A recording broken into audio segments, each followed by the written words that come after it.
ইয়া রাব্বাল আলামিন। আল্লাহ, তুমি না কোরআনে বলেছো বান্দা যতই গুনাহ করবে আমার কাছে তাওবা করলে আমি তোমারে মাফ করে দেব। মনে বড় আশা নিয়ে আল্লাহ তোমার শাহী দরবারে ভিক্ষুকের মতো হাত বাড়াইলাম। তুমি যদি ক্ষমা না করো, কে আমাদেরকে ক্ষমা করবে? কে আমাদের মাফ করবে? ভিক্ষুকে একজনের কাছে ভিক্ষা না পেলে আরেকজনের কাছে পায়। এক দুয়ার থেকে বিতাড়িত হলে আরেক দুয়ারে যায়।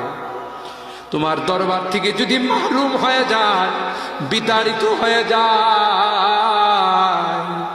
কার কাছে যাব? কে আমাদেরকে ক্ষমা করবে? মালিক রে, কাঙ্গালের মতো হাত বাড়াইলাম।